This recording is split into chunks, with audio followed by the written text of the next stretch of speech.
façam o tal do triplo C. Curta, comenta, porque a integração do chat ajuda muito, e compartilhe.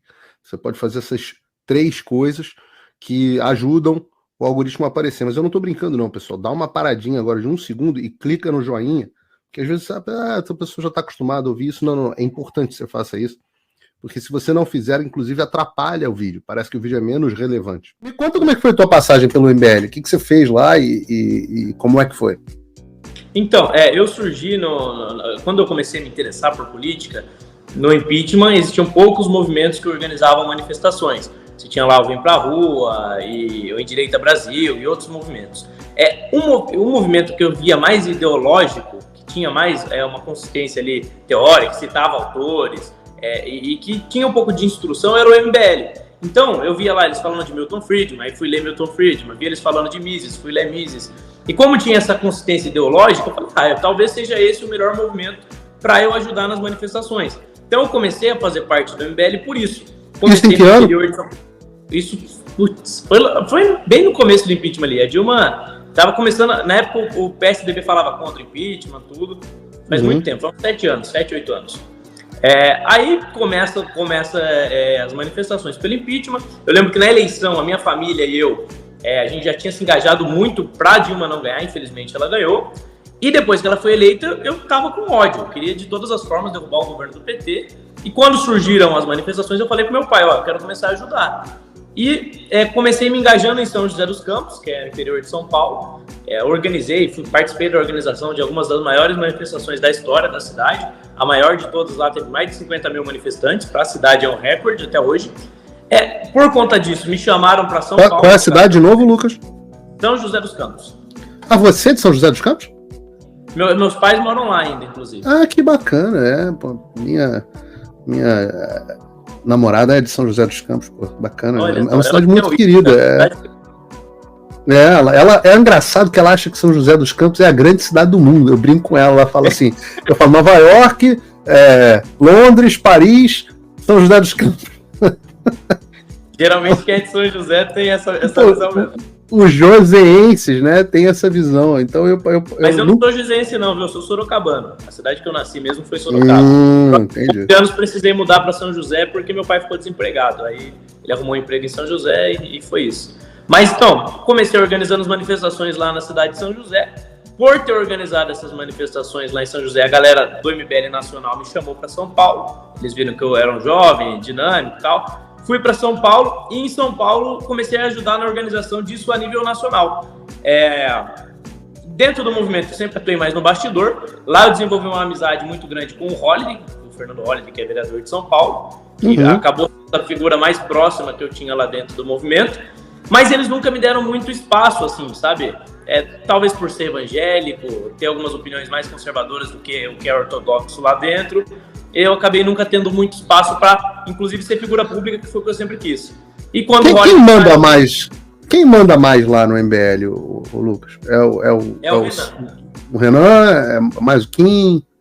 Não, o Kim não manda nada. O Kim é o capacho do Renan. Quem manda dentro do movimento é o Renan Santos. Inclusive lá é um movimento assim, bem fechado.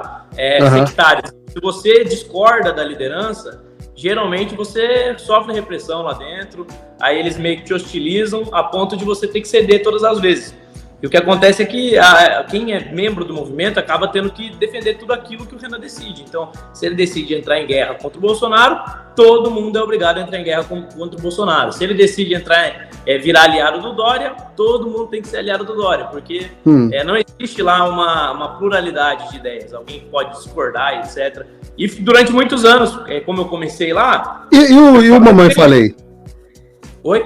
E o Mamãe Falei? O Mamãe Falei, ele não lidera lá dentro, até por meio que preguiça, assim. Ele não é um cara muito de liderança, mas ele é um cara que é da confiança do Renan e por isso ele é uma das figuras públicas deles lá até hoje. E agora a estratégia que eles têm adotado, que eu percebi estando de fora, mas por conhecer os métodos deles, é colocar figuras novas, pessoas que ainda não estão com a imagem tão desgastadas quanto a do Kim, quanto a do Arthur. Essas figuras novas não se identificam como do MBL tão facilmente, não criticam o Bolsonaro, e postam vídeos que agradam a direita. Então, o que tipo acontece? quem? Tipo quem? Fala pra mim. Tem figuras que eu já vi na internet. João Betega, Costenaro, Amanda Vettorazzo, que é de São Paulo, Renato Batista, então, Faustino, deixa eu ver. Até agora nunca ouvi falar de nenhum. Nunca ouviu. Mas nunca ouvi falar. Eles têm vídeos que viralizam, cara. Mas aí vídeo que viraliza é só você pagar tráfego e o vídeo viraliza. Então, mas qual que é a estratégia? Eles fazem alguns vídeos assim que pegam o público de direita. Daí daqui a pouco o bolsonarista que não conhece o MBL direito, às vezes não sabe que essa pessoa do MBL compartilha. Qual que é a estratégia deles? Eles querem pegar o bolsonarista distraído. Eles querem pegar aquele apoiador do Bolsonaro que... Aquele professor Roque é um desses caras? Não, mas ele é novista, né? Mas não chega a ser do... Ele é próximo dos caras lá. Me falaram que ele era próximo do MBL, mas eu gosto das coisas que ele posta. Não tudo, obviamente, não tem as mesmas visões geopolíticas, mas é legal ver alguém conversando de geopolítica. Aí eu chamei ele para uma live, ele nunca me respondeu, não. Mas eu tive simpatia por ele, porque ele é um cara que fala de geopolítica, é um cara que conhece, é um cara estudado, e ele faz jiu-jitsu também, que sempre há uma certa irmandade, uma simpatia das pessoas que praticam jiu-jitsu, porque normalmente tem uma mentalidade na mesma direção. E aí eu tive simpatia por ele. Aí, mas a minha audiência quebrou o pau, falando, meu, esse cara é do MBL, não sei o que, blá, blá, blá. Ele já fez muita coisa junto com o MBL, viajava junto com o Arthur e tal. Ele é próximo. Interessante. Mas é bom deixar esse alerta aí, cara. Às vezes as pessoas saem compartilhando vídeo de qualquer pessoa. Chegou um vídeo pra mim, eu compartilho. E não sabe quem é a pessoa, qual a procedência, de qual grupo ela faz parte. E às vezes você tá dando moral e tá fazendo crescer um movimento que é contra os seus próprios princípios. Porque você compartilhando e dando voz pra quem não merece ter voz, entendeu? Pra quem nem te respeita, porque o cara te chama de gado, te xinga, te esculacha e depois você tá dando moral pra esse cara. Então não faz sentido, né? Tanto que na eleição, eles desceram o pau no Tarcísio, aí depois que acabou a eleição, o Guto lá, que é o deputado estadual deles, foi chamado pra base do Tarcísio, pra ser vice-líder do governo. Na hora, eles apagaram todos os vídeos que eles tinham criticando o Tarcísio, tentaram esconder. Aí eu fiz questão de fazer uma edição mostrando o antes e o depois. Eles batendo no Tarcísio e depois afagando o Tarcísio. Porque você vê que é só um jogo de interesses na prática. Eles não foram apoiadores do Bolsonaro porque eles não tiveram o espaço que eles queriam no governo. Simples assim. Mas é isso, né? Motivo nobre, não tem nada de nobre. Mas eu vi isso aí, Lucas, eu testemunhei muito de perto. Boa parte da transformação de figuras de direita em antibolsonaristas veio de picuinhas pessoais. E aí isso eu vi muito. Primeiro porque o Bolsonaro é um cara ruim desse tipo de relacionamento pessoal, o que eu acho quase que uma virtude, tá? É quase que uma virtude dele ele ser um cara... Eu digo quase, porque na política real tem como você ser autêntico, bacana e também fazer a política que precisa ser feita. Dá para fazer as duas coisas. Mas entre ser um picareta, um 7-1, que não fala nada do que pensa, e ser um cara sem filtro, dá pra ser os dois. O negócio do Bolsonaro é que ele não gosta desse tipo de pessoa. Ele não gosta desse tipo de gente. Então, assim, o Bolsonaro que eu conheço é um cara divertido, gente boa de doer, que, fala coisas muito legais, exatamente aquilo que ele transparece no público, etc. Mas existe um outro Bolsonaro, que eu não conheço, que é um cara que... Mas eu falo isso porque eu sei que o Bolsonaro gosta de mim. Então é uma coisa recíproca, eu gosto dele pessoalmente, ele gosta de mim, ele entende que o meu trabalho é muitas vezes dizer publicamente que ele está errado, porque eu não sou político, e a vantagem de eu não ser político, eu não sou político, eu não sou do seu grupo político, eu não tenho que estar debaixo de você. Eu sou um cara que simpatiza com as mesmas ideias que você, né?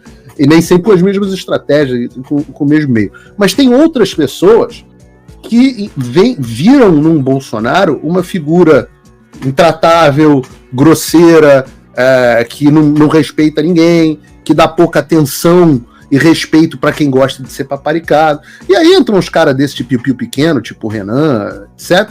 Esses caras são muito inseguros. As pessoas são muito inseguras. Porque pensa se você não seria inseguro se você fosse o Renan. Você pegou um movimento que em 2000 e... Não estou nem falando só do piu-piu pequeno. que isso aí existe uma doença clínica que você pode olhar, tá? Inclusive nos manuais de medicina e tal. Esqueci o nome agora, como é que é o nome do manual aqui, mas tem até um CID, Código Internacional de Doença, que se chama Síndrome do Piu-Piu Pequeno, que são as pessoas que, sério, você nasceu com piu-piu pequeno, a ciência está tentando fazer alguma coisa contra isso, mas não acharam ainda uma solução, e a pessoa passa a vida inteira insegura. E aí ela tem que agir dessa forma, porque ela não sabe quem ela é. Agora, você soma isso, o fato do cara ter pego um movimento que em 2018 era o maior movimento político do país e ter transformado num movimento que ninguém mais sabe o que é e ninguém nem lembra que existe, você tem que ser competente para fazer isso, não é fácil. Não é assim. Pra ser uma potência, né, cara? A direita explode no Brasil e o MBL implode no Brasil. Tudo sob a direção de alguém. Porra, esse cara tá de parabéns. Não é qualquer um que consegue fazer um negócio desse, né? Então você tem esse problema. Eu entendo por que você tem esse problema. Agora, quando o MBL ficou sem espaço no governo Bolsonaro, não adianta. Eu particularmente, juro para você, acho que se o Bolsonaro tivesse dado um espacinho pro MBL, primeiro, tem gente competente lá, tem gente inteligente. Eu acho o Kim Kataguiri inteligente. Eu acho ele um cara inteligente. Quando eu vejo ele debatendo, ele é um cara que articula bem as ideias, ele é um cara coerente, ele é um cara rápido nos pés dele, como a gente diz em inglês, não sei como a gente fala assim, um cara ágil no debate. Eu considero o Kim Kataguiri um cara inteligente. Eu falo, esse cara é um cara inteligente. Talvez ele pudesse ter tido um espaço no governo, dar uma coisinha ou outra e pudesse contribuir. É mais competente do que e aí entra o contraponto. Mais inteligente do que um bando de outras pessoas, até olavistas, que foram parar dentro do governo, mas eram, assim, absolutamente incompetentes.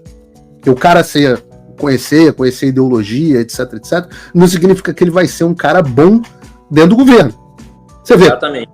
Pega o exemplo do Salles. O Salles foi um cara que era do Novo, então todo mundo tinha uma puta...